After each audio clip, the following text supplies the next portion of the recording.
ആദിലയും നൂറയും രണ്ട് പൂമ്പാറ്റകളല്ലേ സത്യം പറഞ്ഞാൽ ബിഗ് ബോസിൽ. ഞാൻ ഒരു സീസണിൽ ഇതുപോലെ ക്വാളിറ്റിയുള്ള രണ്ട് കണ്ടസ്റ്റൻസിനെ കണ്ടിട്ടില്ല. എന്തൊരു നീറ്റായിട്ട് അവർ സംസാരിക്കുന്നത്, അവർ ഗെയിമിലായിക്കോട്ടെ, അവർ മറ്റുള്ളവരോട് സംസാരിക്കുന്നതിലായിക്കോട്ടെ, അവരുടെ തീരുമാനങ്ങളായിക്കോട്ടെ, എന്തൊരു മെച്ചുവേർഡായിട്ടാണ് അവർ ആ ബിഗ് ബോസിൽ നിൽക്കുന്നത്. ഇപ്പം എന്ന് വെച്ച് കഴിഞ്ഞാൽ അവർ രണ്ടാളും ഭയങ്കരമായിട്ട് ടെൻഷനിൽ. അവർ എന്താ പറയണ്ടത്, അവർ ആ ഒരു സിറ്റുവേഷൻ അവർക്ക് മാത്രമേ മനസ്സിലാവുള്ളൂ. അതായത് കഴിഞ്ഞ ഡേ അക്ബറിൻ്റെ വീട്ടിൽ നിന്ന് അക്ബറിന് കോൾ വന്ന ആ കൂട്ടത്തിൽ അക്ബറിൻ്റെ ഉമ്മ പറയുന്നുണ്ട്, വൈകുന്നേരങ്ങളിലെല്ലാം കൂടുതൽ അവരോട് സംസാരിക്കേണ്ട, അവരോട് ആ ഒരു ടോക്ക് അവർ തമ്മിൽ ഉണ്ടാവുന്നുണ്ട്. അതിനെക്കുറിച്ചാണ് അവരിപ്പോൾ ആ ഒരു ടോക്ക് ഇവരറിഞ്ഞതിന് ശേഷം ഇവർ സംസാരിച്ച് ഇവർ കരയുന്നതിൻ്റെ ആ ഒരു സീനാണ് ഇത്.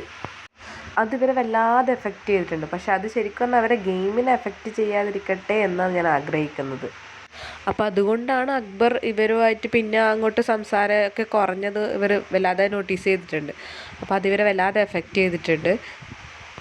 അപ്പോൾ അതിൽ പറയുന്നുണ്ട്, നമ്മളെ വീട്ടുകാർ പോലും നമ്മളെ അക്സെപ്റ്റ് ചെയ്തിട്ടില്ലല്ലോ, നമ്മൾ മനസ്സിലാക്കിയിട്ടില്ലല്ലോ. അപ്പം അവർ പറയുന്നുണ്ട്, ഇത്രയും ദിവസം ഒരുമിച്ച് നിന്നിട്ട് ആരും മനസ്സിലാകുന്നില്ല, ഒറ്റപ്പെട്ടു പോയ ആ ഒരു ശരിക്കും അവരുടെ അവസ്ഥ അവർക്ക് മാത്രമേ മനസ്സിലാവൂ. അവരെന്തൊരു സെക്ഷുവാലിറ്റി, അവരേത് സെക്ഷുവാലിറ്റി ആയിക്കോട്ടെ, ഇപ്പം അവർ നടന്നു പോകുന്ന ആ ഒരു സിറ്റുവേഷൻ അത് അവർക്ക് മാത്രമേ മനസ്സിലാവൂ. അവരെത്രമാത്രം എന്താ പറയേണ്ടത് ടെൻഷനായിരിക്കും. ശരിക്കും പറഞ്ഞാൽ ഇതൊന്നും അവരെ ഗെയിമിനെ ഇൻഫ്ലുവൻസ് ചെയ്യാതിരിക്കട്ടെ. നല്ല പ്ലേയേഴ്സാണ് അവർ രണ്ടുപേരും. ഒരു ബിഗ് ബോസ് ചരിത്രത്തിൽ തന്നെ എനിക്ക് ഏറ്റവും നല്ല ക്വാളിറ്റിയുള്ള കണ്ടസ്റ്റൻസാണ്, ഗെയിമിലായിക്കോട്ടെ മൊത്തത്തിൽ. അതുപോലെ തന്നെ അവരെത്രമാത്രം രണ്ടുപേരും റെസ്പെക്റ്റ് ചെയ്യുന്നു.